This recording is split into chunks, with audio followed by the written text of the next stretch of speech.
finally got it. It's like Facebook is trying to start out. Looks like Facebook works.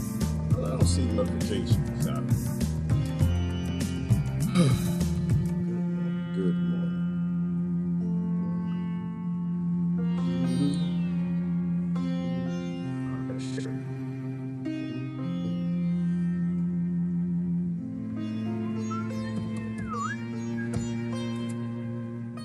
Snowy morning if you're in the East Coast of the United States. People not going to work today because of all the snow, ice. Which is a good thing. Good thing. You're not supposed to be working for corporations anyway. You're not supposed to be working for slavery. It's supposed to be a bad idea. You're supposed to do work that's beneficial, work that helps people. Not work that makes rulers healthier, strong, healthier, and more nutritious. I just don't believe in jobs. It's a really childish idea we got to get past, having careers working for murderous corporations. Corporations spreading cancer, corporations destroying ecosystems, corporations destroying the ocean, corporations dropping napalm still on human bodies, blowing up buildings.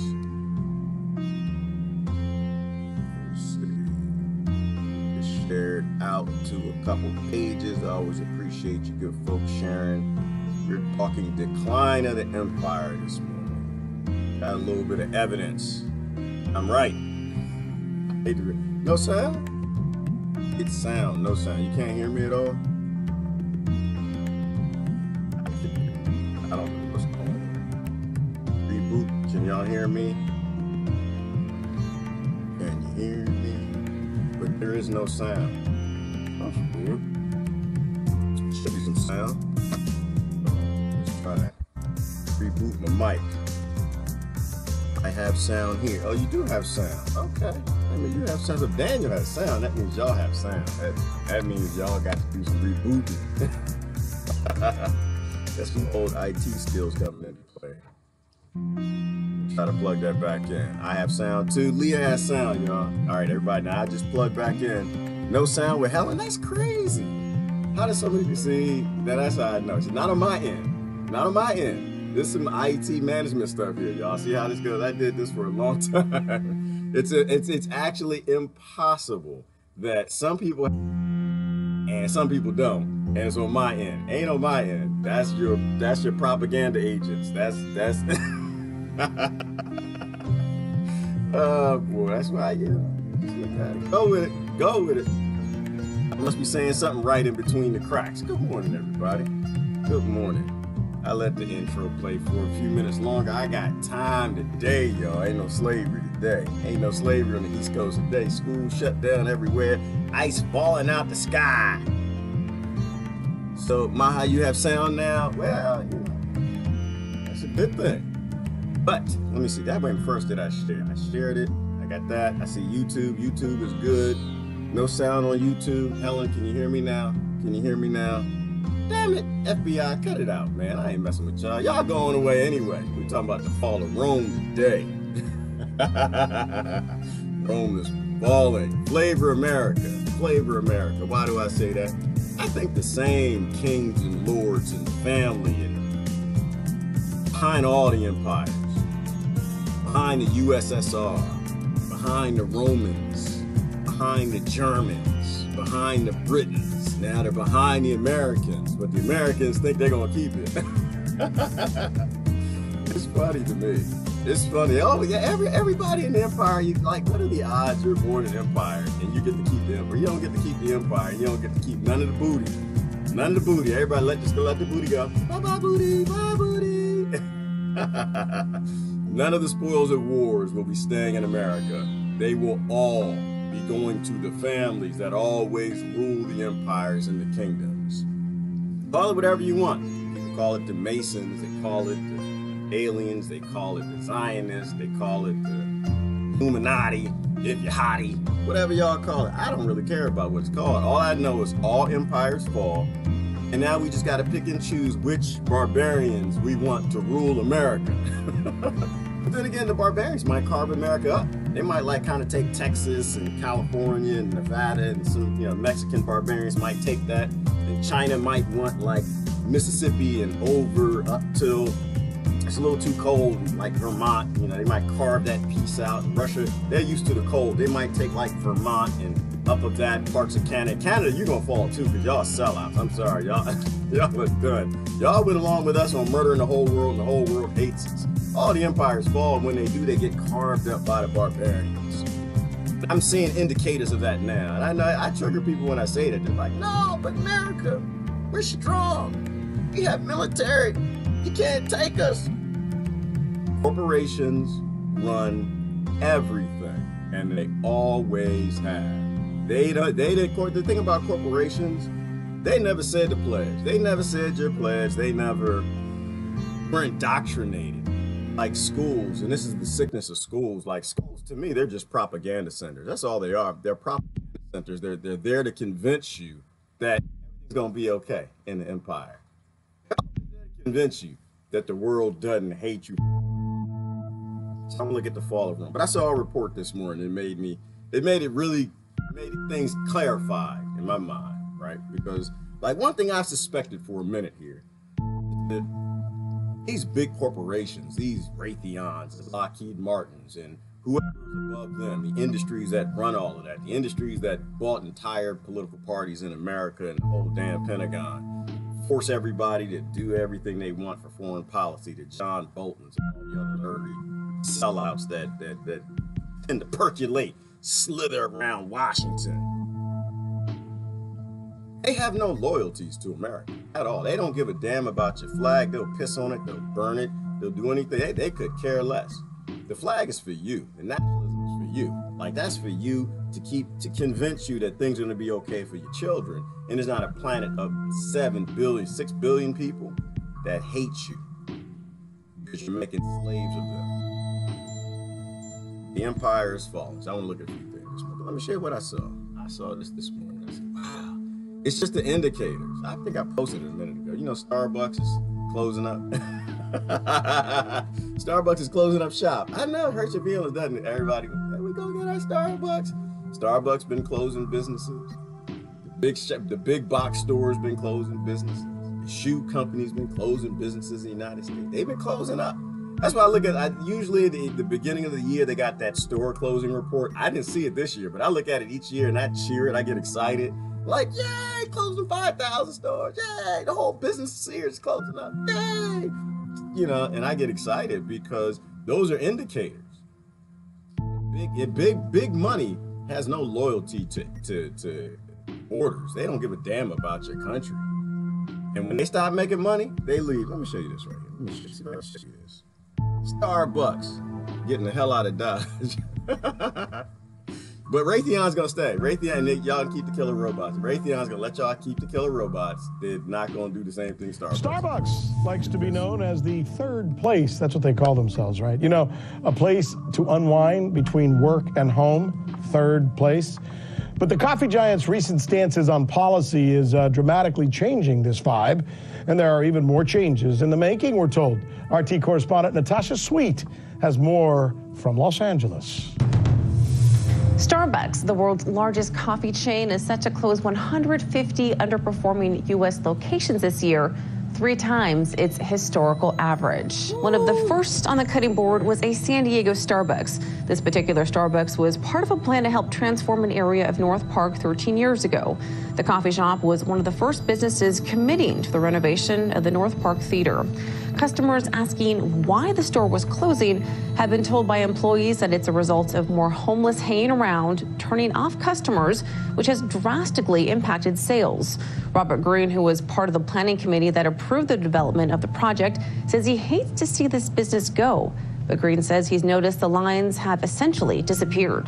A lot of people have put a lot of work and money into this neighborhood. Makes you wonder who could be affected next. Some say a dramatic shift happened after Starbucks faced severe criticism for arresting 2 African Americans who asked to use the restroom without making a purchase. It's been 8 months since Starbucks announced it would allow the public to use their restrooms 100% of the time. When asked why the San Diego Starbucks was closing, in a written statement, Starbucks said the company continually evaluates their business to ensure a healthy store portfolio. And now the coffee giant is also planning to install needle disposal boxes in some of its locations. This comes after some employees reported blood, discarded needles, and syringes in its restrooms. A whopping 3,700 employees signed a petition asking for the disposal boxes in high-risk areas. Let me tell you what I see here. Let me tell you what I see the picture I'm forming. Nation in decline, depression-like conditions, impoverished people, pharmaceutical companies' #1 selling drugs are antidepressants because people are depressed. They're working harder. They're working multiple jobs, getting paid less. Less people are working. More people are doing crime to survive. More prisons opening up. People using artificial drug highs, getting drunk on Friday nights. Remember, we used to go out after work just Friday night. Now we got to go out Thursday night.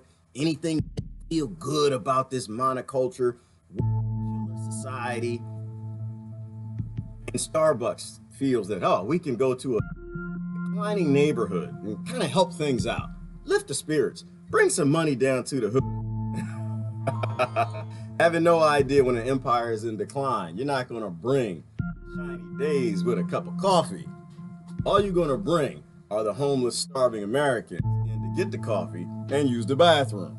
It's not a racism thing. It's just a reality. In decline. Chris Hedges is not lying about this. In fact, we're going to talk to Chris Hedges in a minute. Not going to talk about this big. Chris this big. And he well, not that he does. He a big boy, but we are in decline. And this is a good example. Starbucks had trouble. They were trying to lift things up here, and turns out they're being brought down by the empire. While stores are closing in the U.S., Starbucks is reportedly making a splash in China. The corporation is aiming to open a new store there every 15 hours over the next 4 years. In Los Angeles, Natasha Sweet, RT. Did you catch that? So China is getting Starbucks. Why is China getting Starbucks? Because China doesn't have people running in the street doing drugs just to get up in the morning, maybe. Why is China going to Starbucks? Or why is Starbucks going to China? Maybe because they want to sell their product. Why do they want to sell their product? Because they just want to stay in business. But I thought they loved America. They were helping us to gentrify and rebuild up things. No, it's a corporation. The bottom line is the bottom line. But just be safe. Maybe it's just Starbucks closing up 150 stores and they're opening one store in China and other nations every 50. Where's Raytheon opening up shop? Anybody hearing about Raytheon? Where's Lockheed? Where's the defense industry? Where's BAE opening up shop? What nation are they moving to next? These are our weapons. This is our military. This is our empire. When an empire is in decline, when it's falling apart, it gets carved up by the barbarians. So who do you want to serve? You want to serve Coca-Cola? You want to serve Pepsi-Cola? You want to serve Hershey? You want to be Chinese? What do you want to be? But we are in decline, and it's being shown across all sectors. We live in military-industrial complex. But Starbucks. I'm going to show you a quick little breakdown, because Chris Hedges has been saying this for the longest time. Let's see what he's got to say on the fall of America. About the glass that's either half full or half empty, either is or is not in decline. The answer, of course, America, like the saying about the glass that's either half full or half empty, either is or is not in decline. The answer, of course, has a lot to do with whom you ask. Trump voters, defined as the anything is better than what we now have generation of voters, would say decline. Most bankers or Wall Streeters would tell you, hey, doing great, love America. Let's say that a different way. People who actually understand how this survival of the fittest world works, people who know history, people who know how the Huns fell, how the great Chinese Empire fell, how the British Empire fell, how the Roman Empire fell, and how America's falling, they actually understand that we are a nation in decline. Because I don't want to say Trump voter, because that's not how that works, right? A lot of Trump voters think things are getting better. They think America's becoming great again, and that's not how empires work. But a lot of them got it, and that's why they believe that stance that anything is better than today. And that's always my stance. I've been saying this for a long time. If you're killing entire towns of women and selling the kids into sex slavery, every damn thing is better than today. Everything's better than today. So I agree with that. And the other side is that neoliberal side, right? That neocon side, that Wall Street side, that big banker financial side. Things are getting better. We're hiring. Look at the GDP, and the GDP is going up. Why is the GDP going up? Because we're killing people, not because you're working. We're dropping more bombs, and that's what the federal government does. They'll hire more people, they'll drop more bombs. So they're spending more money going out, more money's coming in. But it doesn't mean people are doing better. People are still doing drugs just to get up in the morning. Just listen to America on its farewell tour. Well, that's the name of the Pulitzer Prize winning author Chris Hedges' most recent book. So Chris stopped by our studio this week, and I grabbed him and asked him what he means by farewell tour. The system is broken down, and it has vomited up demagogues like Trump and created a series of pathologies, which I write about in the book. You mentioned America, the farewell tour, of the opioid crisis, gambling, suicides, hate groups. This is what happens when a society seizes up, sociologists call it diseases of despair, and that is common to any empire in its final period of decay. I studied classics at Harvard, and you saw it in the Roman Empire, you saw it in the end of the Athenian Empire, the end of the Austro-Hungarian Empire, and we are following that trajectory, as anthropologists like Joseph Tainer and others have pointed out. You know, what's interesting is, I mean, the average American worker, and I think you point this out in much of your writing, there's debt, there's low wages, there's addictions, there's no health insurance, there's bad schools, there's most people are a couple of paychecks away from bankruptcy. And these are all conditions that exist in our country today, and yet voters generally continually vote against the policies that would at least try and help those issues or solve those problems. Why does that happen? Why do we vote in America against our own interests? Because we're not offered the opportunity to vote for a party that protects our interests. The Democratic Party, certainly for unionized workers at automobile plants like GM, did not protect their interests. I mean, this is the problem, that we created a kind of faux liberal class really begun by the Clintons. So I was in Anderson, Indiana for this book and interviewing former GM workers. Clinton passes NAFTA. By 2006, GM is in Monterrey, Mexico, where they're paying workers $3 an hour without benefits. All the union jobs are gone. They actually supported Sanders in the primary. Then you saw the Democratic Party, I would argue, steal the nomination from Sanders through a series of mechanisms: superdelegates, denying independents the right to vote, stealing the Nevada caucus, erasing voters from the rolls, as we saw in New York, etc. And they weren't going to vote for Clinton. They knew very well what Bill Clinton had done to them, and they voted for Trump in desperation. But in the American system, really, you get to vote. It's not so much what you vote for, because it's all corporate burlesque. You have to. Clinton raised $1 billion to run. You can't run without the infusion of corporate money. It's more that you vote for what you hate or against what you hate, rather than what you're for. And does that not lay out what just happened? Because I did not lay it out very clear. What's happening now and what just happened in the election. Like, because you still got people that are lost and they're still thinking, oh, well, people voted for Trump because they're racist and he's racist. No, they voted for Trump because everybody else was a flat-out killer. Everyone is a flat-out corporate, colonizing bastard. Doesn't mean that Trump was the right vote. It just means that they knew there was no other option. We are an empire in decline, and they want to fight the globalists, and that's why. But this is where I don't want anyone to get depressed. Don't get depressed. It's a good thing about the decline of the decline of the Roman Empire this time. The difference is we have what's called an internet.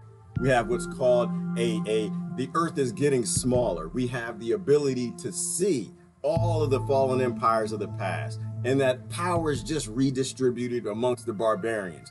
But we have the ability to get in front of that. Like, that doesn't have to happen. We still have the world power.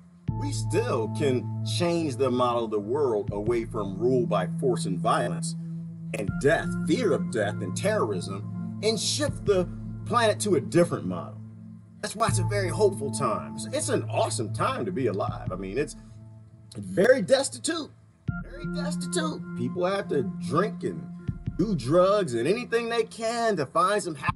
Cheating on the husband, cheating on the wife. People do anything they can to just try to find some joy in the desperation that's happening. But we do have the ability to say enough. We do have the ability to make a paradigm shift. And the yellow vest is giving you that. You know, these things like direct democracy and the Constitutional Convention, we have the ability to say enough building world empires, because when America is carved up by all these different corporations and all these different countries that are run by corporations, then it's still going to be ruled by force and violence. Russia's no better. I like Putin because he seems to troll America with common sense, and while the American oligarchy is always just sounding ignorant, no matter who's in office. But make no mistake, once they have the power, they're going to do the same damn thing that the people in America who have the faux proxy power.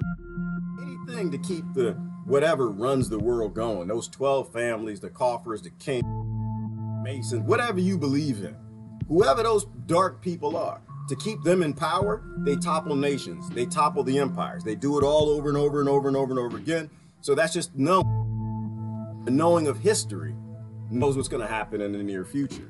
So what do we do? And I guess most people would listen to this conversation that we're having and wonder if there is something out there, some light at the end of the tunnel that'll somehow change our direction in such a way so that we will open our eyes and see some possibilities for the future. Is there hope? Yeah, there's hope. I mean, look at Paris. We have to do what the Yellow Vest movement is doing, which is shut the cities down and begin to disrupt the system, because the system, as it's configured now, is not even remotely responsible to what our rights are and the kind of suffering that has thrown half of the country into poverty or near poverty. And you saw Macron finally begin to respond. I mean, that's really what we have to do, because Joe Biden isn't going to save us.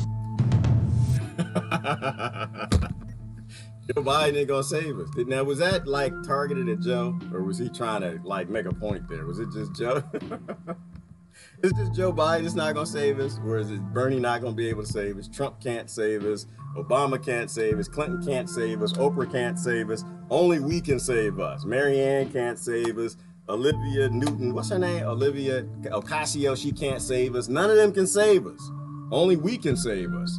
And it involves us getting away from this corporate rule model, this rule by force, because that's all corporations are doing, right? They're taking up the position of the coffers of the kings. They're taking up the position of the bankers. They're taking up the position of the control structure as America collapses, and its industry, its land, its resources. The same thing that we want to do in Venezuela are being bought up by different interests, whether it's Hershey in the water, or it's Monsanto in China in the land, and Monsanto in the seeds. Everything is being divvied up.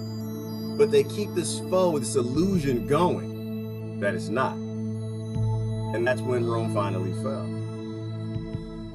There are no heroes in politics, Leah. Nope, there are no heroes in politics. There are only villains in politics. Let's be clear with that. There are only villains. You cheering 2020 villains. There are only villains. Why? Because we make villainry okay.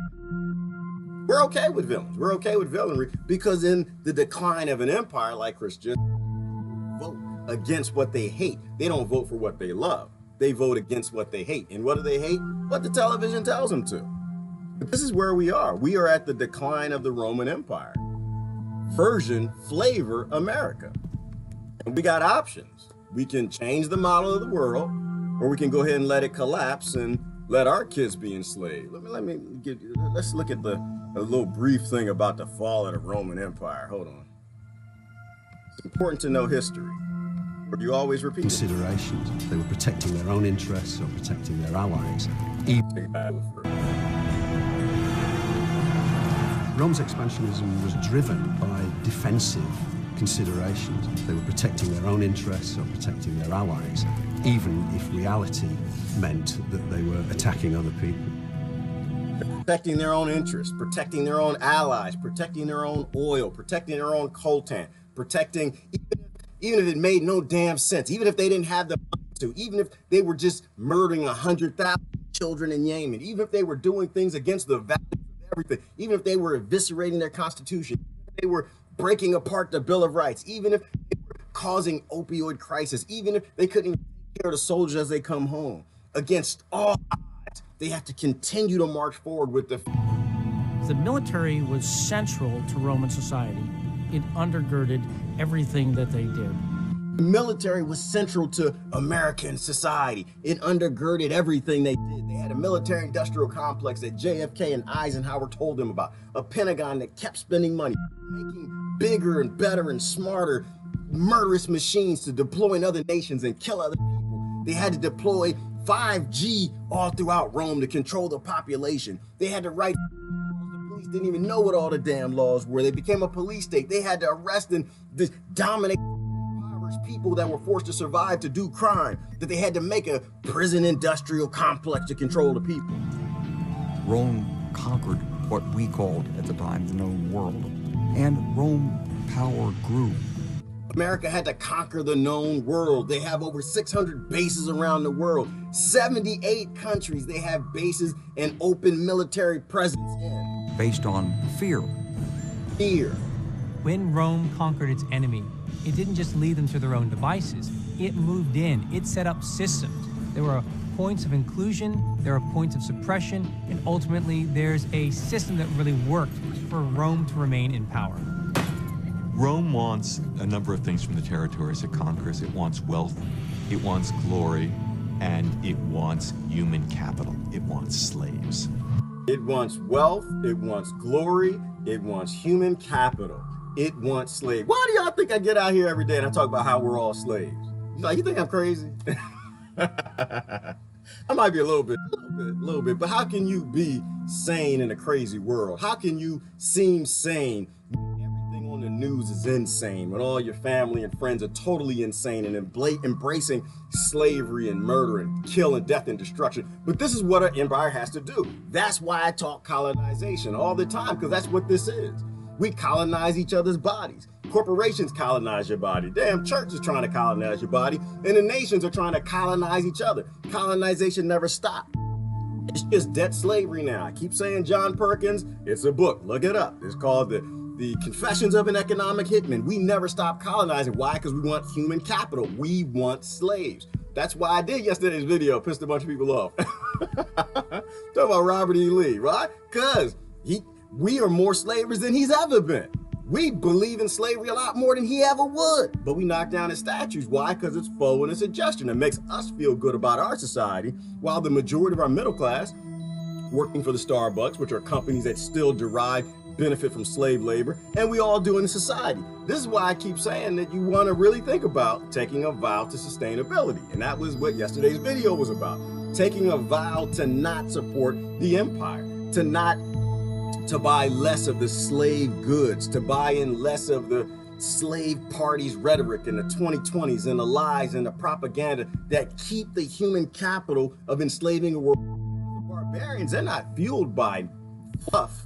You know, the world doesn't hate America because of fluff. Damn it, they sure don't hate us because of our freedom. They sure don't hate us because of our police state. They hate us because we're making slaves out of their government and we're putting sellouts in top of their government.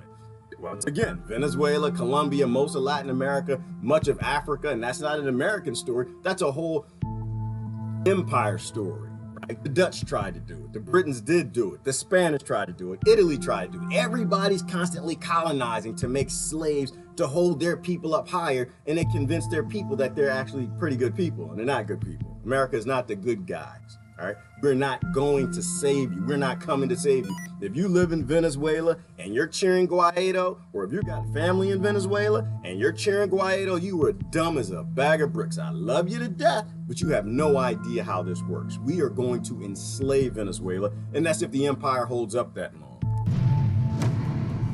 By the 2nd and 1st centuries BC, Rome becomes the greatest slave society in the history of the ancient world. America becomes the greatest slave This is society. slavery on a massive scale, even we might say on an industrial scale. And it's affecting the lives of millions of people in the Mediterranean who are caught in the Romans' nets.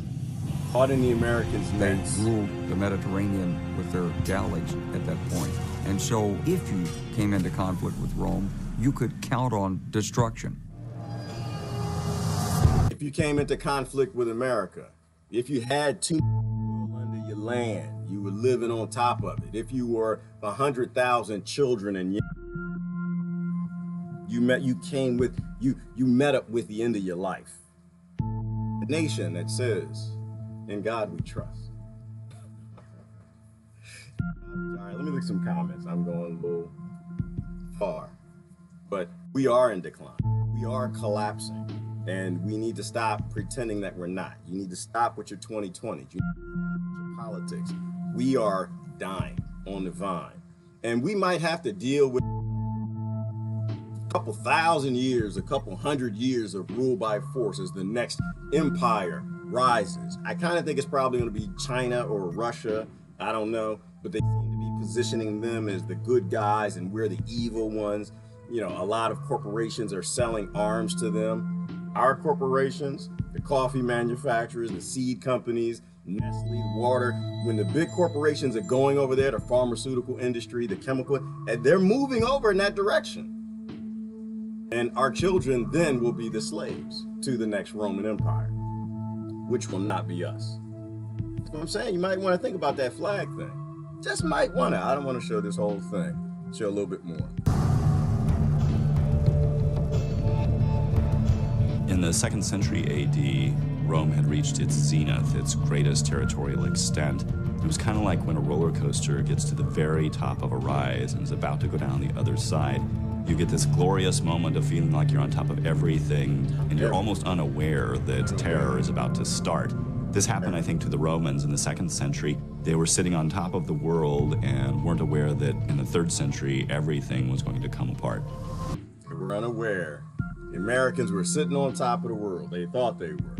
Unaware that everything was about to fall apart. And that's what I see. I see the next barbarian horde starting to gather. I see a world starting to turn against us. They say, well, we got allies. No, we don't have allies. You have sellout nations that the people hate their governments that stand for us. But the governments aren't the people. The people are rising up against their governments, which is what's happening in France and the other 12 dozen or so yellow vest protests that are happening around the world that in America you see nothing on television about. The plan is to destroy all the nations and consolidate into one empire. That's the plan, Mary, and it always fails, though. It always fails because people don't like to be ruled, right? If someone started to take over your neighborhood, I don't know, the Crips or the Bloods, the Skinheads, or somebody moved in and they started to take over your neighborhood, eventually enough death and destruction is going to happen, enough enslavement and fear is going to happen, and the people are going to rise up. Nobody will ever rule the world because human beings don't like to be ruled at a personal level within their own bodies, let alone on a world level or a national level. We'll destroy the world before we let you rule us. And so it always fails. And this is where America's at that. Like a good example is ruling someone's body. Like, you know, does anybody think it's coincidental that magically everybody's talking abortion now? I was talking to Sister Teeny about this yesterday. Do you think it's coincidental everyone's emotional about abortion again? Do you think that's by chance and happenstance? Nobody was talking really about abortion for the past 10 years. Things went quiet. Now you got all the emotional people yelling and screaming now about babies in the womb as opposed to kids in Venezuela or kids in Mexico or immigrants coming to the border looking for food or children in Yemen that were starving. You think it's kind of coincidental they're getting everybody excited and emotional about abortion? I think the best way Tina put it, she said, cue abortion. You need to keep people, give people some other poor people to fight against, some other people that are caught up in the system so they don't look at modifying the system. Keep the people against each other so the corporations can keep ruling. Cue abortion. because it's an emotional debate. And people don't read their Bibles. they don't read the Bible at all. Like I said, anytime you get into these discussions, they want to start yelling and ranting about abortion. The only thing I tell you is, again, you got what did Jesus do? And then you got what did Jesus do? What did Jesus do is fake news. Fake news, because everything that happens today, back then. So anytime you get into a conversation with a conservative telling you that they're for human life, it's like, well, what did Jesus do about it? What did you? Because they were doing abortions all back in Jesus' time like they are today. And what did Jesus say about abortion?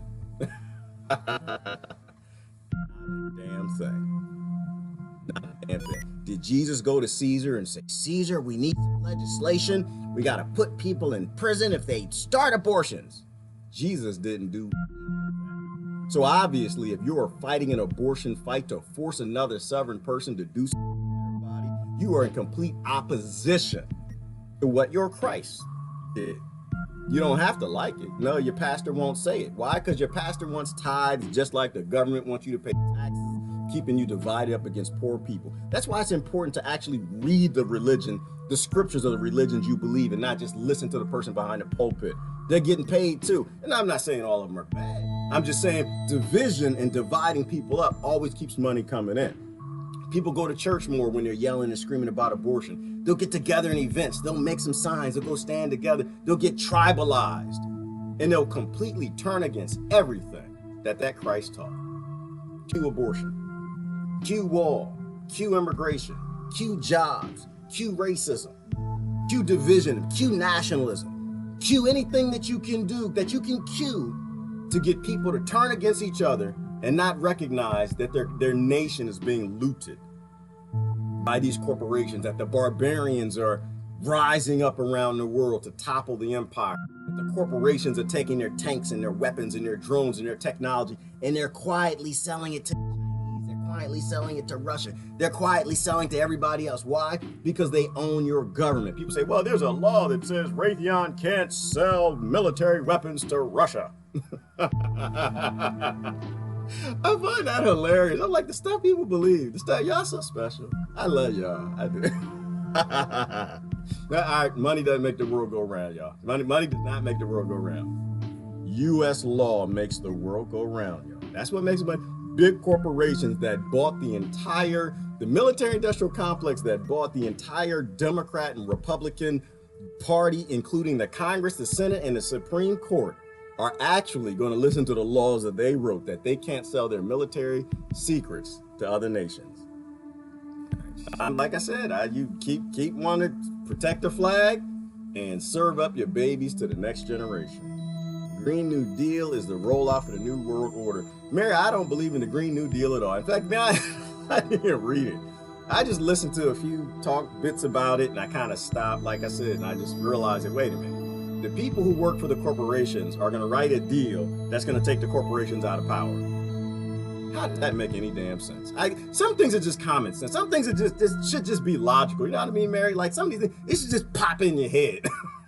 This just pop. Like my enemy has employees, because corporations are the enemy of the human race. They're the enemy of. The enemy is going to have employees that are going to write laws that are going to protect me from their. How does that make any damn sense? Money makes the world go round. Love makes the world go round. Let's add the love to the power grid today. You know what, Tina? We'll say it a different way. I think money makes the world go round unsustainably. But it's love that kind of fills in the gaps that prevents money from destroying everything. So I agree with you. I don't disagree with you. I think under the base of it, the only reason why the world is still here, because there are just enough people with just enough love who see and get all of this. There's just enough people who take care of the homeless. There's just enough people who take care of the single moms. There's just enough people who just do enough. There's just enough churches that do good things to help people to not go to those extreme limits. There's just enough people that are keeping the warrior genes from proliferating and popping. There are probably just enough pharmaceutical companies just giving enough drugs to people to keeping them calm with their slavery, to keeping them happy before the barbarians come in. Oh God. In the wild, do Animals let their offspring live if it's deformed. No, only humans. No, they don't. That's a good example. So we can kind of go down. What do animals do? And the first question is, are animals sentient? Have the animals been here a lot? Well, and then the other question might be, do animals have technology? Right. So, is it a good idea to keep deformed humans after they're born? Not just physically, mentally, psychologically. I think it's a good idea to do anything we can to help anybody we can. That should be helped. A child can be born deformed like a Stephen Hawkins. They can be one of the minds of our time that just catapult our civilization to the next level and a paradigm shift into something beautiful. Then also a deformity can be a psychopath. Oh, this is interesting, right? So a psychopath who has the genetics, right, the 27 warrior genes activated in a spectrum where they have enough aggression, fear, lack of compassion, lack of love, the inability to even do those things, a sense of self-preservation. They'll do anything they need to. I don't know, because they come from a Jewish background during the Holocaust, because they come from an African background from slavery in America, because they come from an Irish background from slavery coming to America, because they come from a Native American background, because we know these warrior genes are transgenerational, they get handed down. And so that psychopath who is okay with violence, who is okay with rule by violence, they make decisions based in aggression and threats. They always catapult. Like, what do neuroscientists say about these deformed kids who are born with deformed conditions in their frontal lobes that allow those warrior genes to be activated in a spectrum for violence and aggression that raise warrior kids, that they barrel to the top of every church. They make it to the top of every corporation. They are your CEOs and they are your government. Why? Because their main goal is survival. They have more tools. I think what Dr. James Fallon put, he said they have more tools than what we have. They don't have the compassion that we have. They have the ability to get to the top. You want to get married and have kids and have some love and sit home, watch Netflix on Saturday. But what does the psychopath want to do? They want to rule. They want to excel in their career. They want to excel in politics. And so not only do we keep that deformity going on, deformity is the wrong word, but I'm going along with the example, the analogy, we keep that warrior gene going along, generation to generation to generation, excelling the same way that Devil Bill did with John D. Rockefeller, his son, and making his son psychopaths that helped design all of this. But because they're at the tops of everything, they run the Catholic Church. So pedophilia is a thing. They run the corporations, so they have more power and money to make things even worse. And people worship them, and everyone buys all of their crap from Amazon, Hershey's. So not only in nature do they sometimes deform children to prevent those genetics from going forward, but we allow them to rise to the top of control of everything. We help them become even more powerful. We help people who are still making decisions based in violence today have power. So one of my beliefs is that I don't have any interest in people who make decisions, who aren't smart enough to have intellectual negotiations, agreements that aren't violent based. So I can't stand any of your government. I don't like any of your politicians because they all agree with violence. They all agree, none of them are smart enough to make a solution that's not based in violence. They all agree with war at the end of the day. They don't agree with going down and talking to Maduro. They agree with killing Maduro, kicking him out, or murdering millions of people there if necessary in a revolt. Do you make decisions based on violence? When you go to work, you disagree with somebody over the at your car, got the coffee, you disagree with someone over a report in some meeting you guys have. Do you finally, well, you know what, if all negotiation fails, I'm just gonna kill you, right? You don't do that. Why? Because it puts you in prison. You make decisions based in violence. But government, your politicians, when every decision is based in violence because they're an empire, it requires rule by fear, rule by death, rule by we'll funnel weapons in your and they'll rape entire towns of women through the warlords. They know that brings about fear. They know that you'll go along with it. Why? Because they see you. They have the propaganda, they roll it out, and you're voting for your 2020. You're already cheering the next psychopathic child whose genetics shouldn't be passed down to the next generation with a couple $1 billion. That's why I agree with that, Maha. That's a good example. That's a good example. I like it. I like it. We need to not eat the John D. Rockefellers. I don't eat that nasty man. Is he still alive? I don't eat nothing. But we need to stop those genetics from passing forward with billions of dollars to make the world worse. We need to reconsume people who are psychopathic and don't understand or aren't smart enough to make decisions based in negotiation. I give you this, you give me that. I respect your sovereignty, you respect mine. You go your way, I go mine. Why is Netflix gross? It's non-verbal and can't hold a sword.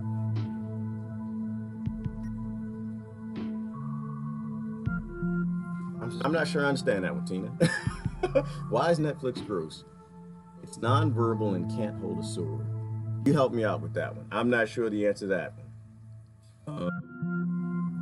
We eat them, we might gain their powers. Well, that's what they want, Daniel. That's when people say they want to eat the rich. That's what I see. They say they want to eat the rich. It doesn't mean that they don't like richness. It doesn't mean they don't like rule by force. It just means they want to be the rich, right? They want the mansion, they want the car, they want the control, they want to tell their neighbor what to do. They want to tell their neighbor what they can build on their own property. They want to tell the neighbor if they can have roosters or chickens. They want to tell the neighbor if they can have an abortion. They want to tell the neighbor all the things that their Christ told them that they're not supposed to do.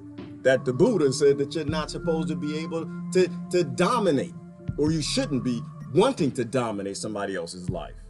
Like that's people turn on their faith-based systems when they're fearful. That's why I think it's huge that we stop cheering people into government and people into any powerful positions that make decisions based on violence. No to evil, yes. You should always say no to evil. No to evil. And people, they ask the question, what is good and what is evil? Good and evil, I think that there is, think about that. What is right and wrong? What is good and evil? What's good for me and what's good for you?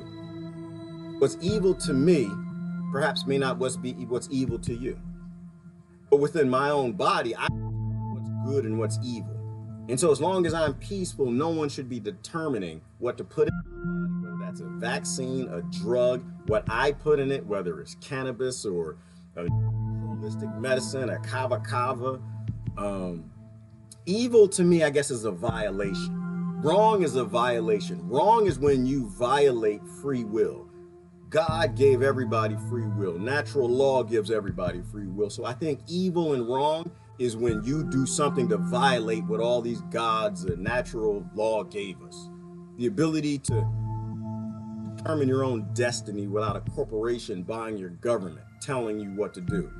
A determination that you can live free will that the God gave you without people who come later who pretend to worship that God and read the book, try to take away because they have no interest in what Christ taught. I think evil is a violation. It's violence. It's violating someone else's sovereignty. It's violating Venezuela. It's violating another human being. I think we have to flee evil, and most evil is based in that need to want to control somebody else. I don't think you should control someone else. I think that everybody has their own sovereignty. That's why the common ground to all of this stuff. I got a power device here.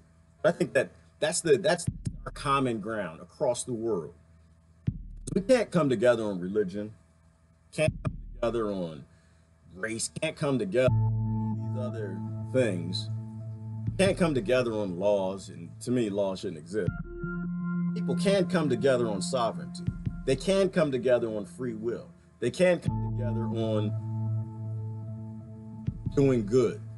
They can come together on all things. That's why I think it's important right now that we have these discussions in the world as America's declining. Because we're not declined yet. We're not done. We're broke. We're broke. I mean, they looted us real good. They took care of us. The neocons in these wars, they really took care of us. They bought our Pentagon. They sent us into wars and spent all of our wealth. We are busted. But we still have enough power that we can deploy solutions around the world that work, whether it be the, Ubuntu communities, more of an agrarian lifestyle, automation and robotics. We can feed the world. We know we can do that. We can start to dismantle the devastation that we've caused. Well, not we've caused, but our division has caused. Right? We can start to deploy a new paradigm shift in the world. I mean, America has the military right now where they could actually require world peace any day they want to. Any day Americans get over themselves, they can actually say, that's it, no more war. They got bases all over the world. They have the technology still. All that technology ain't going to China yet. Damn it, they're going, like Starbucks. They're going. But we can make a paradigm shift, but it means we got to put down a lot of the crap that we're carrying with. We got to put down a lot of our birth bigotry. We got to put down these fantasy foes. These fantasy struggles. Huggles. Got to put down the racist fight. Got to put white nationalist fight. Got to put down the North versus South fight. Got to put down the country versus the city fight. Got to put down the Democrat versus the Republican. Got to put down all these fantasy fights, because at the tops of all of those psychopathic structures, they all agree with domination of the human race. I think it would be beautiful, Anna. I think it would be amazingly beautiful for adults in America, Britain, France, Germany, the ones that control the West, to actually finally agree with their own belief systems that they want to do better for their children than what was done for them. I think that would be fantastically and amazing. How can we do that, Gerard, when they will turn their weapons on its citizens? Well, Mary, part of it is that spirituality. Mary, part of that is leveraging, the fact that, I'm not here for me. Like, my life, it doesn't belong to me. This is how I believe those scriptures. My life is my own, right? My life is for my neighbor. My life is for my family. My life is for you. If I cling to my life, I'll never do anything good, right? Because all survival now is based in making a consumer out of me, making me a sellout. I think when people are willing to stand up and they lay down the bigotry of their past, they lay down the birth bigotry of the last couple hundred years, then people can come together. So I think that's how we start talking like we're family. We start acting like we're family. When people hate you, you need to talk to them and find out why and solve that problem. When you hate other people, you need to seek and fix that, because otherwise we're going to go into the next collapse, the next predicted collapse, like the Egyptians have always told us. Civilization always declines, empires always fall, and God forbid you be your children when this damn thing collapses. Think about that. What does that look like? You think you're upset now? You think that it's bad now? You're working 2 and 3 jobs. You can't pay the bills. You think it's bad now? You wait till America collapses. You wait till the big corporations pull out the same way they did in the Great Depression when the bankers pulled out and they called us on the credit. They called us on the debt. You wait and see what'll happen. Our kids will be eating the mud cakes then. You think Haiti's an S-hole country? You wait till what the American kids have to do. None of them know how to grow any food. None of them are farmers anymore. When the Great Depression happened, over 80% of the country were farmers. So everybody had food. 80% of Americans grow anything right now, and I would imagine France is pretty close. I think they do it better from a perspective, but America we believe in capitalism. We believe in survival of the fittest, and because we believed in that, corporations bought up the land. The only thing that farmers grow is GMO. They corn and soybean. So there's no food for people. That was by design. So people, what I think? I think you need to love your children more than you hate your neighbor. Maybe you need to love the future more than you love your bank account. Your retirement is going to be useless when all of this collapses. When's it going to collapse? I don't know. But there are very few analysts anymore who are saying it's not going to collapse. And I think you should listen to them. I listen to them. That's why I have no interest in your politics at all. Our money is sovereign. We can never go broke. Let me see. Our money is sovereign. Well, what is money? Money is a representation, brother, who is that? Brother Gilliam. I've been here. Money is a representation of human labor, right? And so I'd have to say at the base of it, money is all about power. It's all about human labor. It's a representation of a function of work. And our functions of work they are sovereign. Totally agree with that. I think I understand what you're saying. Your abilities can never be taken away. Money in the bank can always be taken away.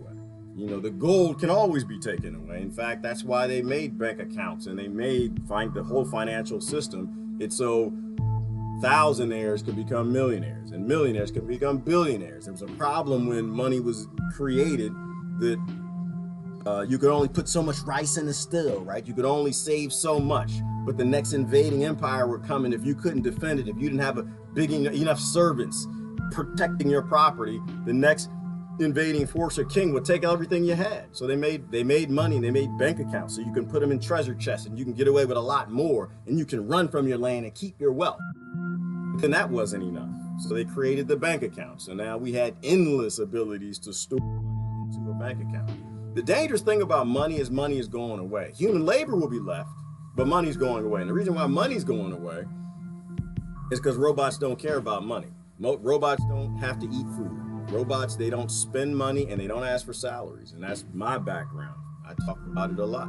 Part of the reason why I don't work in big business and I live a life of sustainability and I walked away from the big money because I realized in part that money is going to disappear and I didn't want to do my part to speed it, right? My intellectual capital is my own. It belongs to the planet. It belongs to you. It doesn't belong to these corporations I work for. And so, no, I don't work for them anymore. But as money goes away, where does that leave people? If the whole basis of survival isn't saving seeds and planting food and taking care of community and your neighbors and feeding your family, but is going to job to get money to feed your family, what happens when the dollar collapses and you got to have $1 billion to buy a loaf of bread? Well, billionaires still buy bread.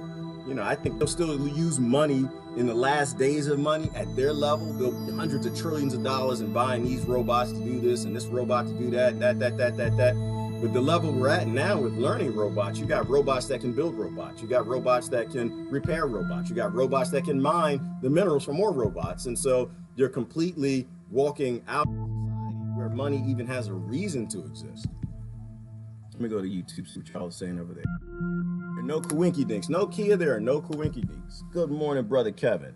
You know, there are no Q, again, I guess that's getting back to the Q abortion, right? Q anything dramatic. You can just say Q division. Anything that you can make an adult emotional about and turn them into a toddler yelling and screaming, that's what they Q, right? Because corporations just want to make money. They don't care anything about the wall. They don't care anything about abortion. They don't care anything about human life. These people are psychopaths. They don't care anything about the oil in Venezuela necessarily. They care about what it can get them.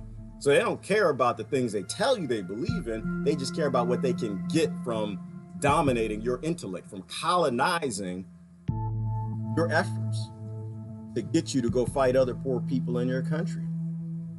They hate us because we gorge ourselves on global resources while most of the world is deprived and we expect them to like it. Yeah, Kevin, they do. They hate us because we psychopaths run and own. They hate us because we're killers. They hate us because we kill them. They hate us because we rape them. They hate us because we have a Congress that can put on pantsuits and get praise. They hate us because we have massive funerals of psychopathic love fest lust for our war criminals who murdered entire nations of people. The George Bushes and the John McCains and the Barack Obamas and who's that? Who's the worst one? Who's the worst one? Henry, right? You know, we love our war criminals, the George Soros, the ones who've actually destroyed in currencies and nations, entire markets. George Soros can't even go to other countries. He's banned from various countries because all he does is destabilize markets, led to the death of millions of people. But in America, we worship him. I'm gonna say this interrupted. Okay, they might be playing with the video. I'm probably Like, all right, bald dude, you didn't say it enough. The empire's collapsing. We're going to get you off. I do want to show you something else. I do want to show you something. I thought this was interesting, you know, and we suck at solution. We suck at making decent solutions for anything. We will keep the problem and try to make money from the problem instead of actually solve it. There was something that was real interesting. Check this out. It's going to remind you of a movie. Tell me what movie this reminds you of. That doesn't scare me. It's just, it is what it is. I don't know who is that. Who is that? I don't know. Boxer. I don't know. Of cancer treatment that tackles cells by using, believe it or not, it's called a Trojan horse approach. See, once it gets into your body, it goes to work looking for the enemy, and then the enemy actually invites it in, which is why it's called the Trojan horse approach. Trojan horse. I'm gonna give y'all a quiz. What movie did we cure cancer with a Trojan horse? Except for in that case, we used a virus to camp on something that destroyed the cancer to go in. Researchers say it has been shown to treat 6 different types of cancer, and there may be more on the way. This is fantastic news. RT's Rachel Blevins is joining us now to discuss this story, and she shares some. This is fantastic news. We got a cure for cancer. Not that we're going to stop poisoning the population. We're going to stop putting carcinogen sugars in everything the kids eat. We're going to stop putting carcinogen pesticides and herbicides in the water. We're going to stop blowing up carcinogen bombs above people. We're going to stop putting carcinogens in the water, but we're just going to treat the cancer. We're going to stop giving drugs to people, pharmaceutical drugs that modify their DNA and alter the immune system that end up in autoimmune conditions and debilitating your immune system to even fight cancer. But we got another Trojan drug. We have a way to solve cancer without affecting the profits of the corporations that make big money off of cancer. This is why we suck at problem solving. Some of the details on this. This seems fascinating and offers, I guess, a lot of promise, right? Absolutely, that's what it looks like so far. So this is a team of scientists that is from the Institute of Cancer Research in London, and they're working on this new approach, which they say is going to be revolutionary for tackling and killing cancer cells. And so, like you said, they're using this approach called the Trojan horse, where they take antibodies and put toxic chemicals inside them, then take them to the tumor accepts them, and then the toxic chemicals actually go in and kill the cancer cells from the inside. That's fascinating. So it's, the tumor actually recognizes something about this agent and says, I'm going to let you in. I'm inviting you in, and once it gets inside of that tumor, it can destroy it. Exactly. And so what's really cool is that this can be used on a number of different types of cancer. And so far they've found that it's worked on 6 different types of cancer, including ovarian, lung, and bladder cancer specifically. But the researchers say that there is so much more to still be discovered about this method. I'm wondering, something like this, it's usually introduced, then we don't hear about it for a while. How soon somebody watching us right now who either has cancer or, you know, heaven forbid, has somebody in their family who has cancer, how soon before it's going to be available for them? Right, so the researchers say that it's going to be within the next 5 years that this will actually go public. They're still working on the prices right now and on trying to figure out, okay, who do we use this method on? And so they're trying to figure out the price. I know people get excited. We all know people who've died from cancer. We all know people who have cancer. Some of my friends have cancer right now, probably on here, and you're thinking it's for you. It's for you. It's not for us. Remember, we live in survival of the fittest world. We live in crony capitalism world. In the socialist countries. Crony, that's where we live. This is not for you. This is for the kings and the lords. And when they finish working out prices, they might start making it available to the public in 5 years at the highest echelons of the upper class, right? Because none of this is for us. We don't do this. We don't try to cure cancer because we love it. We don't try to cure cancer because it's the right thing to do. We don't try to cure cancer because it fits in natural law and what Christ said and Buddha. We try to cure cancer because somebody wants to make money off of it.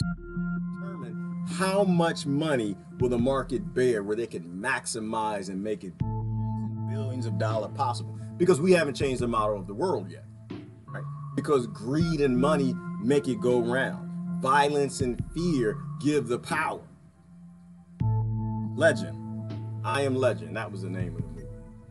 But they thought they were going to cure cancer by commandeering a virus, using it as a Trojan horse to go in and fight the cancer. Meanwhile, we don't even know what a virus is. I'm not saying it's a bad thing that they got another cure for cancer. I'm just trying to say that we cured cancer a long time ago. A very long time ago. And when people eat natural things, they don't eat carcinogens. We don't put carcinogens in everything they wear, breathe, smell, lotion, cologne, toothbrush, toothpaste. When we don't put carcinogens in every aspect of their body, it might not get cancer. Imagine that. So we're not really fighting cancer. Like, that's why I think it's always fake. We're not really fighting cancer. We are fighting to make money from cancer. There's a difference. That's why I don't believe in laws, because that's what the laws kind of orchestrate. They always make industries out of the problem. They're not trying to solve the problem. They're trying to make money from the problem. If we were fighting cancer, we'd be banning carcinogens from toothpaste, from lotion, from soap, from body butters, from food, from water, spraying it in the air, from the cars, from the air fresheners, from the house deodorizers. We'd be banning it across the board. We'd be banning carcinogens in clothing, but we're not doing that because there never is a real fight for cancer. It's a fight for power. It's a fight for money, to make money off of the problem and keep the problem. Same thing with the war on drugs. Why aren't they ending the war on drugs? Because they make a lot of money from the problem. It scares you. People run around on your streets on drugs. The drug dealers got to get guns to protect their trade, and it scares you. So you agree to give away your rights to have more police, and they keep this thing going. While you don't like school shootings and don't understand that 80 to 90% of all the guns on the street are because there is a war on drugs, and that's why kids get access to the guns. It's not the redneck down in some country that you think is part of the country that you call Dukes of Hazzard, some rednecks.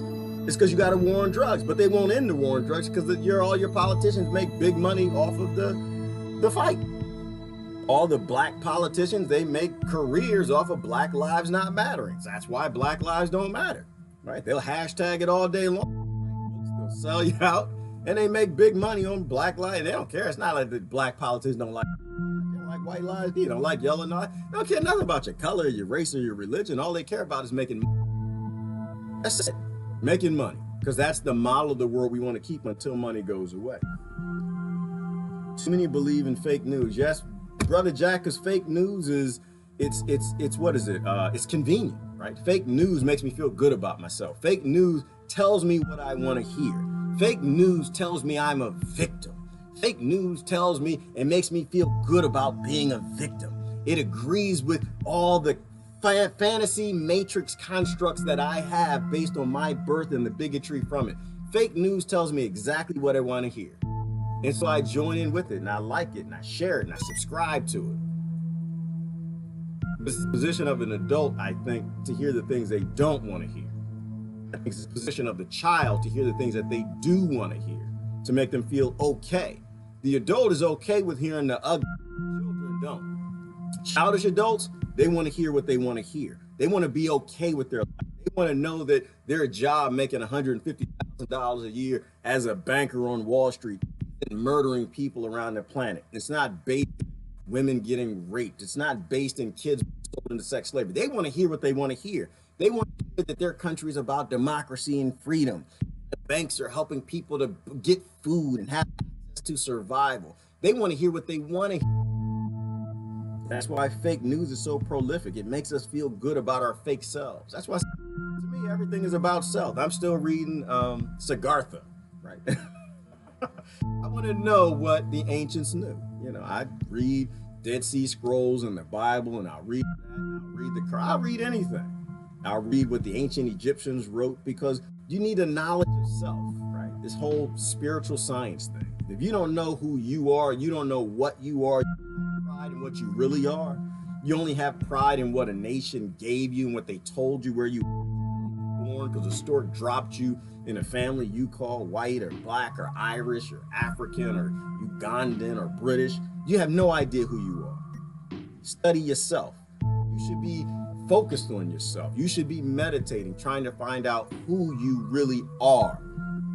why you're really here. I think everybody has a purpose, and if you're cheering in with the fake news and the convenience of your birth, then you have no clue what you're a waste of space. You're a waste of oxygen. You're dropping nitrogen, but you're not applying your gifts to help the human race. You're not a sentient creature. You're not involved with driving forward the species and doing things to help us to evolve and get to that next level. Then that's why I'm not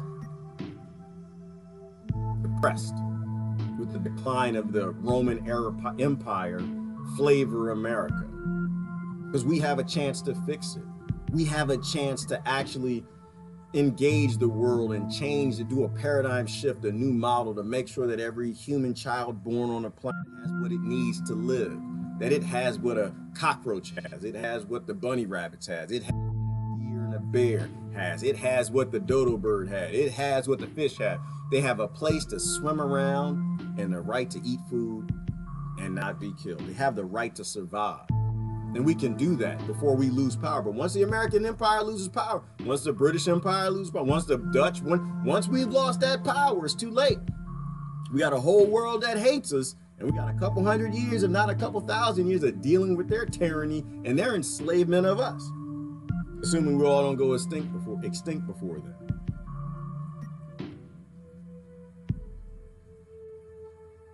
Let me see. It completely destroys the Constitution. Yes, Kia, the Constitution is gone. They've eviscerated it. It does not exist anymore. The Constitution and governments are for us. They're these fake and fantasy things that they give us to the colonies to give us a sense that we're in control of government, while in all ways it's been high up coffer owners, bankers, elites, whatever, that always are controlling the money supplies of all the nations. That's why I don't believe in money. It completely destroys the Constitution. No need, government, no thanks. I will be responsible for my own decisions. And that's why I agree with Kia. I don't think a government should be telling you what to do. I don't think your neighbor should be telling what you do. I don't want to tell you what to do. I think you should be living your own. But I think people have to love themselves, Kia. I think if they don't know themselves, they can't love themselves, and they won't love anybody else. That's why you have so many people who are trying to use hate to fight hate, as opposed to love. If people don't know themselves and they don't love themselves, they're a fantasy of the Matrix, where they were told they were this race, this religion, this whatever they are. They have no love, and so they'll just fall right in line with whatever fight that society has given them. They're a clone, they're a drone, they're a construct of the Matrix that has no say in its world.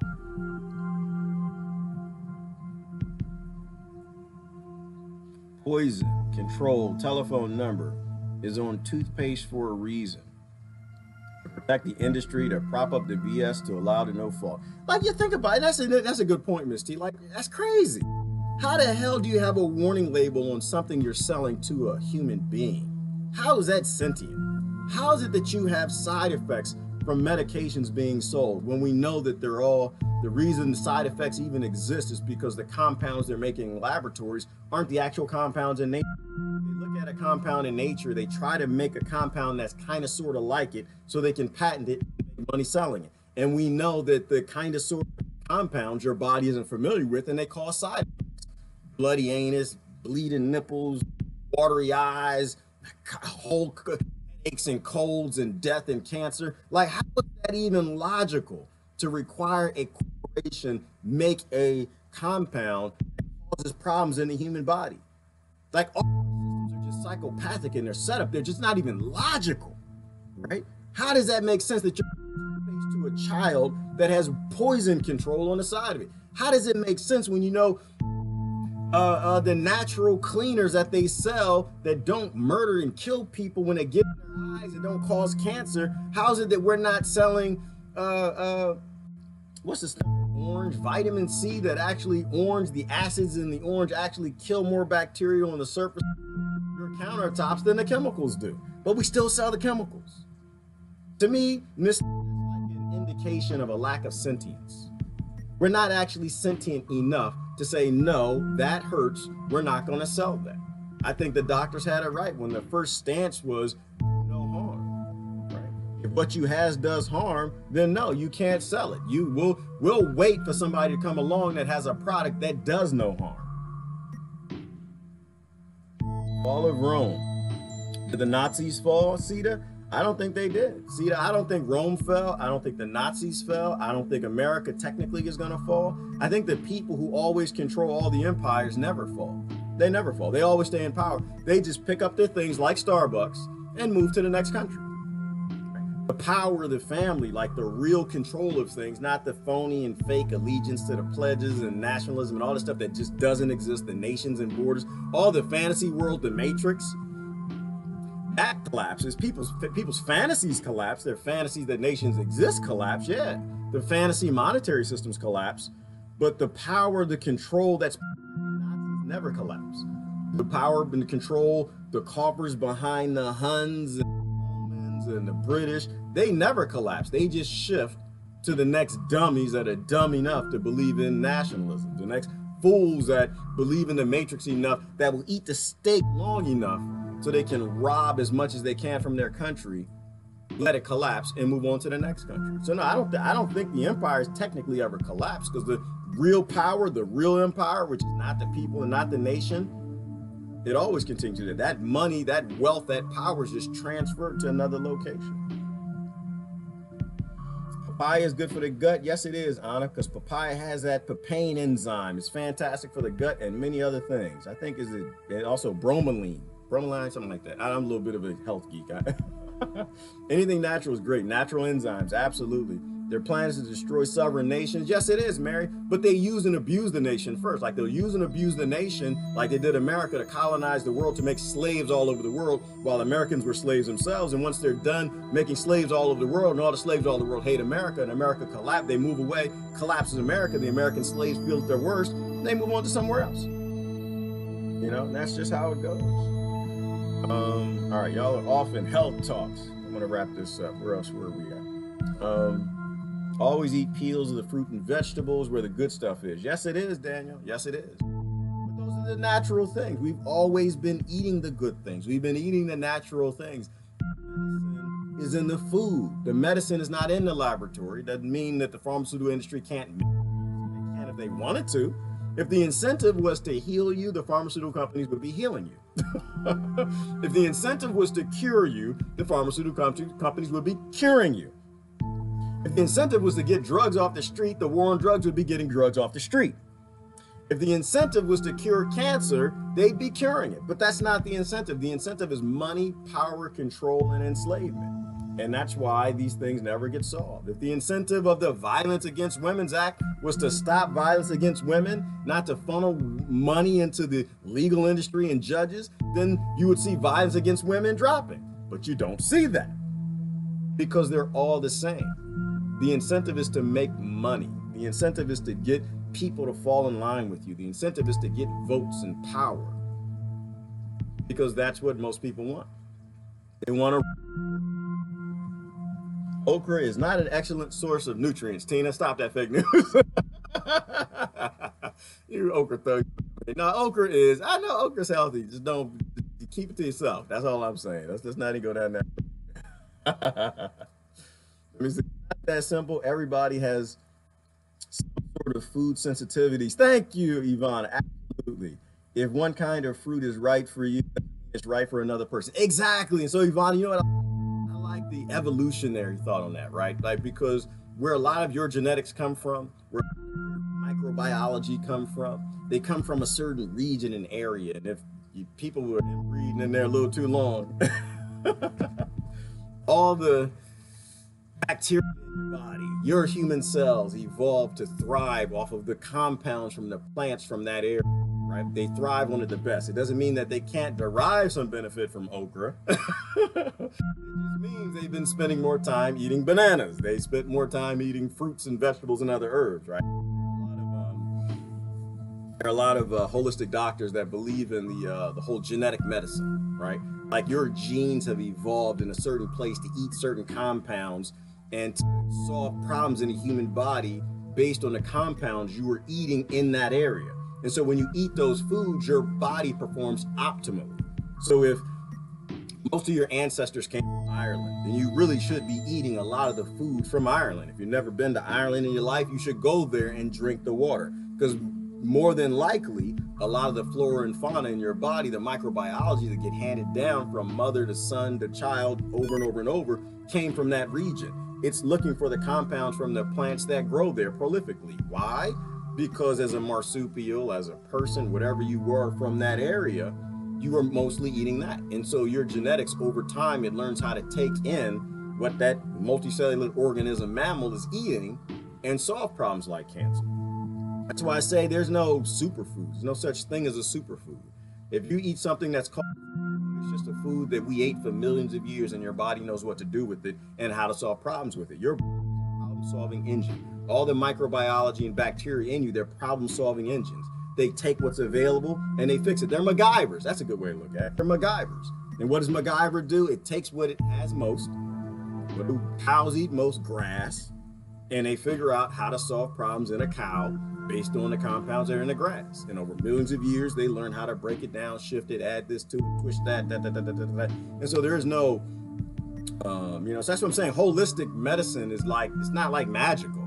It's just what we evolved to eat most. That's why a dandelion is extremely beneficial. Stevia is beneficial. All these things your body's seen. But, and so what is poison? Poison is just something your body doesn't recognize. It's something made in a laboratory. It's a compound made in a laboratory and put in a pill bottle, which might have an effect on the human body. That's positive, right? And that might, I agree with laboratory medicine from a perspective of saving my life. If it's going to save my life, I am not a debate with your doctor type when it comes to that, right? Doctors are great at saving your life. Don't be stupid. don't be stupid. But doctors suck at health. If I can tolerate it, I tolerate it, and I eat natural things that my body's familiar with. Because there are always compounding side effects that happen over time from all of the medicine, because it's just poison.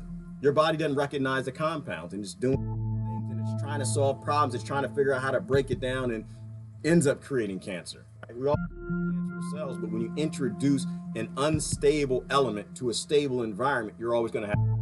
That's why when we went to the moon, when we brought the moon rocks back, you kept them contained. You didn't just let them out and pass the rock around the teleconference, right? Because if your body doesn't recognize it, it's going to have an effect in the body. And most times it's not a good effect if your body's never seen it.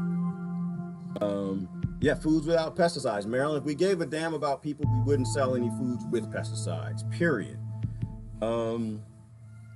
Orange cleaners, yes, orange cleaners are great. If we had any sentience, we would not be selling chemical cleaners that when children swallow, they die.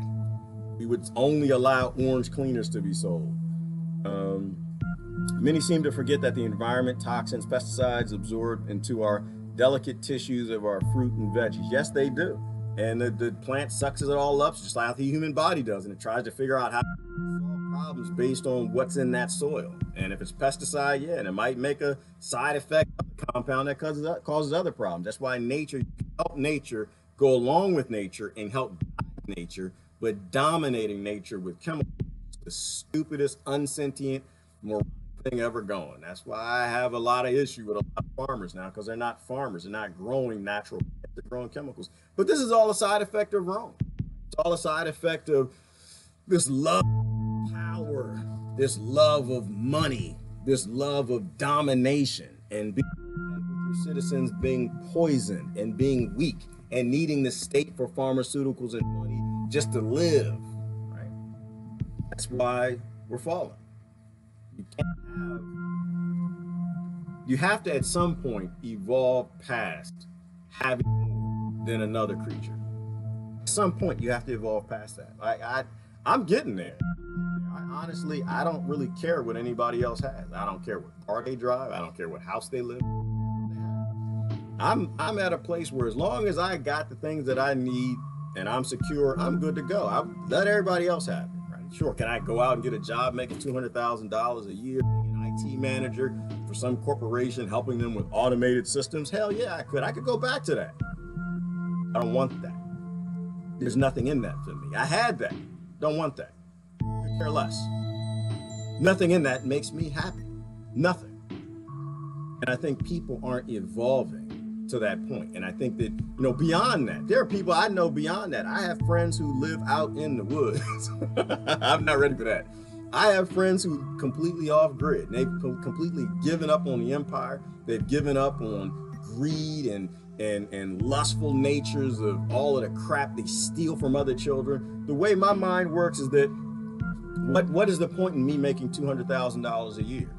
I just see that as, if I need $80,000 to live, that's $120,000 that I'm robbing from another human being. And I see all human beings as, that's just another $180,000 that somebody else could use. Why am I going to take it? But besides, if pay me that, every job I've had that even paid close to those scales were always for big corporations that were murdering people. They were for big corporations that had warning labels. They were for big corporations that manufactured toxins in laboratories and sold them to people as medicine. They were always for big corporations or government that have models based in the control of people. And my intellectual capital isn't for them. My intellectual capital serves one purpose and one purpose only, is to be sentient and help the human race and the environment and the planet, or as nitrate. That's it. That's it. You know, that's it. Y'all making me hungry. I'm getting hungry too. I'm about to get off of here. All right. Any last couple comments? But that's the Roman Empire, and that's where we are. That's, you know, we are in this weird place of falling. And after the problem, you know, the problem with the falling as an empire, as Chris Hedges says, after you've fallen, it's too late. You can't, oh, I'm just kidding, let's take that back. Can we like build a new world because we're the slaves now? No, it doesn't work that way. Your grandkids will be slaves and our kids will be slaves. It's too late. After you lose the powers, it's too late. You know, we can take our power now to build a new world, or we can just wait till we collapse and be dominated by the domination we deployed on other nations. The more money you get, the more money you need. Exactly, Marilyn. That's exactly how it worked, right? Was it the more money, more problems? That's exactly how it went. The more money you have, the further you go to try to secure it. You know, the more money you get, then you get a bigger car, you get a faster car, you get a bigger house, you grow more, get more insustainably. You collect more of Rome's goods from other countries it's enslaving, all the coltan and the minerals in the empire, the small electronics, right? The more you make, the more you need. Then you move out of your community, you move to another community. You're on the top of the one you're in, but now you're kind of mediocre in this town. You know, they got nicer cars, the kids are doing this, and the kids are going to France and having vacations there and there. So you got to do it. So you got to make more money. So you go into more debt. So you got to make more money. So you got to sell out more people. And that's kind of how it's a snowball collapse. And the funny thing is, it's subtle. It's very subtle. When I was lost in this world of making as much money as I could shove in a bank account, it's very subtle. When I walk into slavery and not being sentient, it's a very subtle one. It doesn't come over. They don't, you know, in college, they don't have a an introductory class that tells you, listen, here in college, we're going to teach you how to get a job, work for a big corporation, embrace slavery, not give a damn about, you know, cotton plantations and rubber, and teach you how to be supportive of builders and work for their corporation so they can gain more wealth, so they can wage more psychopathic war apathetically because they need power, because they have lots of fear. It doesn't work that way. It's very subtle, very subtle. People walk into it, but it's this competition. That's why I don't believe in survival of the fittest. I don't believe in keeping survival of the fittest models. I think we have to evolve past more than other people, because when you have more than other people, that means somebody has nothing, you know. But it's all about love. You have to tap into that. You got to try. You know, it's funny, I got to that point where I realized I didn't need half the crap that I had. And once I got rid of all that crap and buying the latest stereo system and the latest laptop and all of that stuff, after I stopped, I was like, you know what? That stuff, actually, they were artificial highs. Like, it doesn't even make me happy. You know, half the crap I didn't even keep, I'd throw away after a couple years. You know, we have to go back to being modest. All of our ancestors passed down, live modestly, live within your means. Because when you don't live within your means, other people die. When you don't live within your means, other people get raped and killed and destroyed. When you wear white in Congress and you go to make a gesture, you know, but the whole basis of what Congress is to gain more in GDP and power and more colonies, that other people have to die. Other people have to live in poverty. Other people who you claim you want to go save, the women you want to protect from violence, they have to live in immense violence if they get a chance to live. They have to sell themselves or they die. So you can wear white in a meeting with Congress. You know, but it's tricky. And them too, they got tricked into it too. That's why I don't, like I said, I don't have judgment for anybody. We all got tricked into this crap. The question is whether or not we want to get out of it. And the reason I'm not in Congress is because they're killers. And I'm not a killer. I don't need their power. I don't want their microphone. I don't want their voice. And I damn sure don't want their money. Because it's not worth it. All money ain't good money. It's a lot of blood money. So I don't have any respect for people who join organizations like that. I have more respect for kids that join the Crips, the Bloods, the Skinheads, the KKK, White Nationalists, and Black Panthers more than I do anybody that joins Congress or Senate. Because the kids, I understand. The kids were raised to be warriors, and they become warriors because the world showed them hate. Society showed them hate. And if hate is how this works, then hate is great. And they join a hate group to survive. It's what they're supposed to do. If you're over 26, you got a frontal lobe, you can see how this works. You're starting to break it down, then no.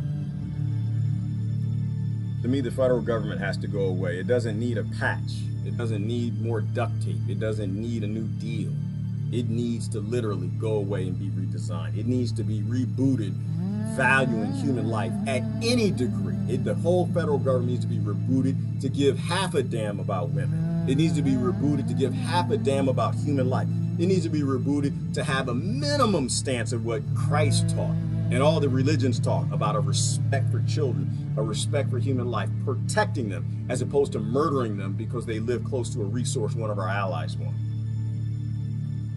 We want a monopoly on all forms of trafficking. We do, and that's how it works, Miss T. Everything is about collection of energy. Since single cell organisms, we became multicellular organisms to collect energy. More energy than the other bacteria. And eventually it ends up where you have nations that are multi-colonized nations that want to colonize more for energy, right? And it's all about death and destruction and a lack of empathy for the other bacteria, the other nation. Anybody got some last words? Anyone get their last points in and I get out of here? France, we must build that unity. They are Congress. We must build that unity. Absolutely. We've got to take it on the way, Brother Jack, the same way the French are. When you start laying down your differences, you know, I know how you feel about abortion. We know how you feel about the wall. We know how you feel about healthcare. We know how you feel about universal income. We know how you feel. We already know. You've been yelling and screaming. We know how you feel about Bernie. We know how you feel about the Democrats and Republicans and conservatives. We know how you feel. But you got to have a root value. You got to have the sentience to lay down those fights and actually fight for your species. And this is the war we're in. We're in a war for the species.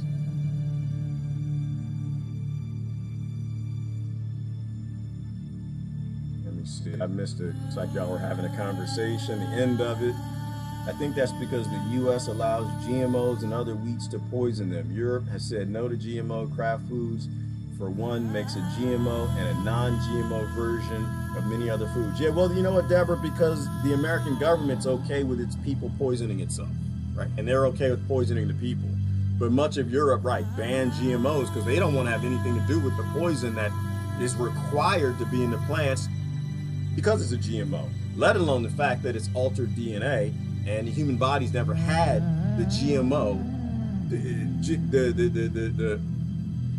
The biggest problem I have with GMO is it's an alien. Same problem I have with the pharmaceutical industries and the compounds they make in laboratories. The human body has never seen this. The human body's never consumed it.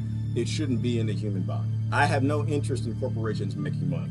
I like genetic engineering from a perspective that it is a tool. We can either use it for good. It might save the human race somewhere down the road. But for right now, using this tool to make money by putting it in little kids' bellies and we don't know the long-term effects of it, it's stupid. So I'm not about blaming the tool. I don't blame GMO. I blame a government that allows corporations to put GMO along with the pesticides and herbicides that are designed to proliferate and dilute the plant in the stomachs of children. Rewritten Green New Deal is horrific and has a semblance of what any of us has no semblance of what any of us intended. I hear you, Miss T, and I guess I'm just not interested. I'm not interested because the people who wrote it work for killers, and so I don't think they'll write anything that won't honor the killing corporations that they get money from.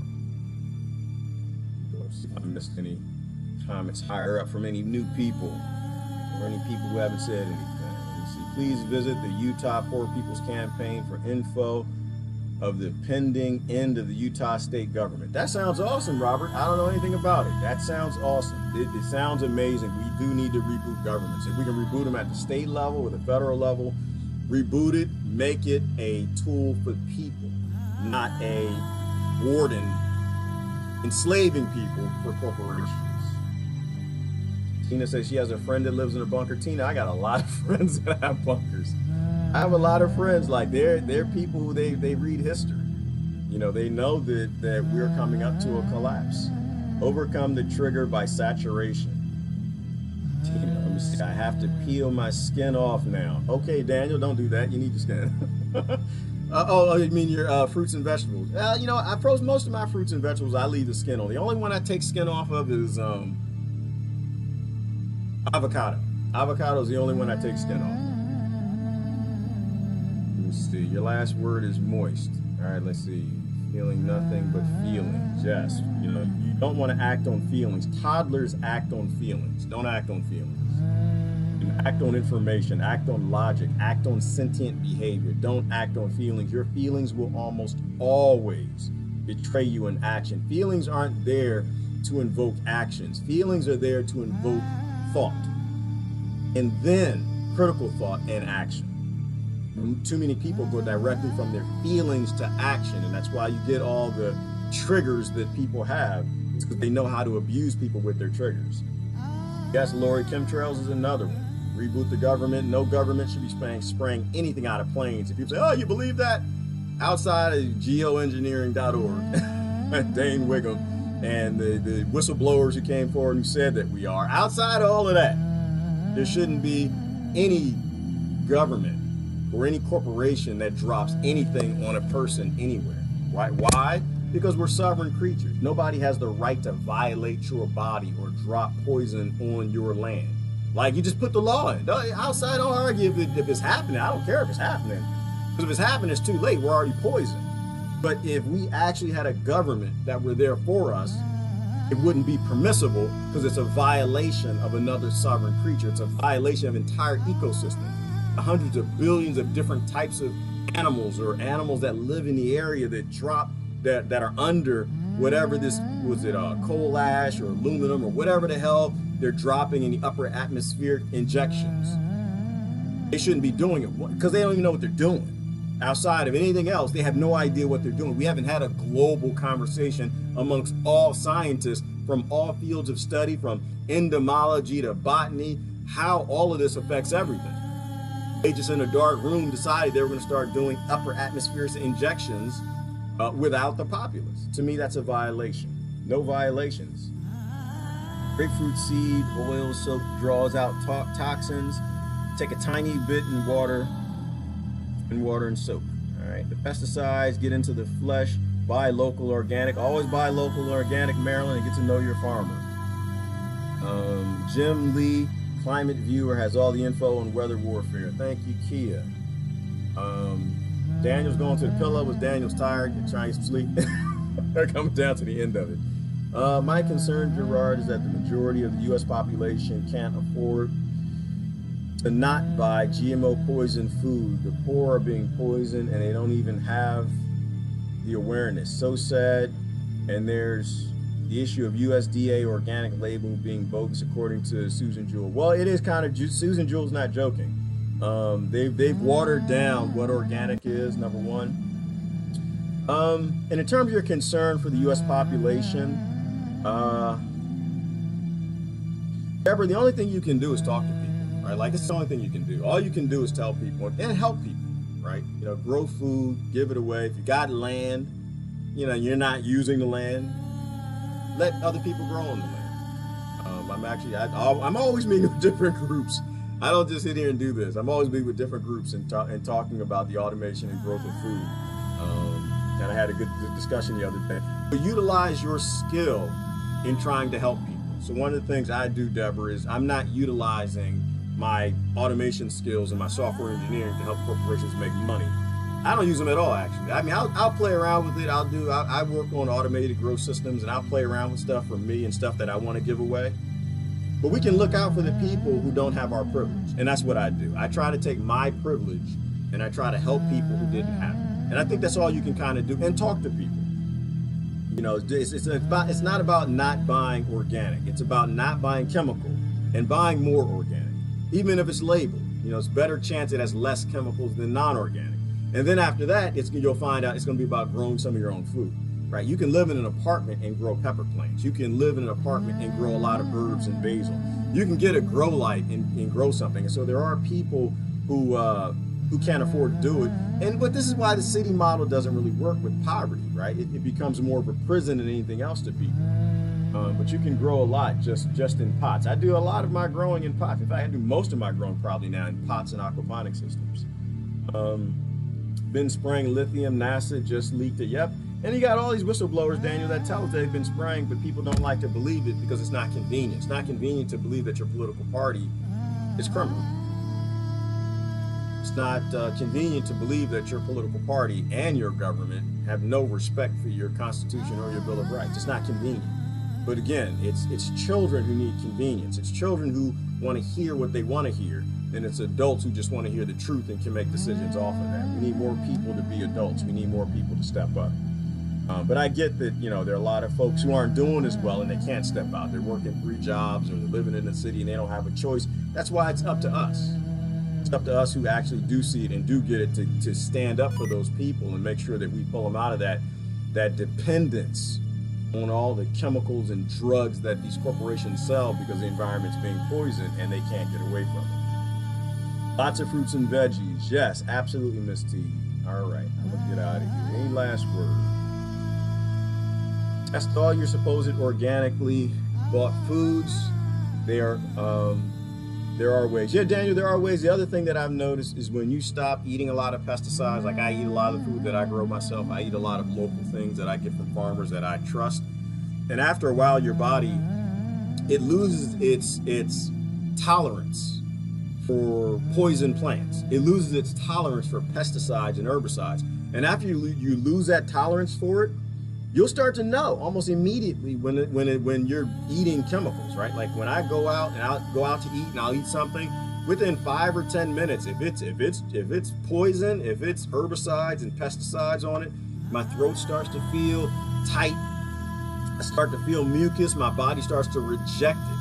You know, which is a great thing because before my body didn't have it. It was so used to seeing poison in all the food that it didn't warn me at all, right? It didn't even have the ability to make mucus and try to fight it off because it was just too much of it. You know, so just getting away from crap and poison, it'll tweak your body's ability to sense poison even better, and so you'll be more in tune with when you're eating crap. Yes, I'm going to use my skills in networking and goat geekdom to create a cooperatively run goat farm where I'll have a big A room to gather with like-minded people, talk, watch films, and do henna in our hair, etc. I don't have a green thumb. I need other peeps who do.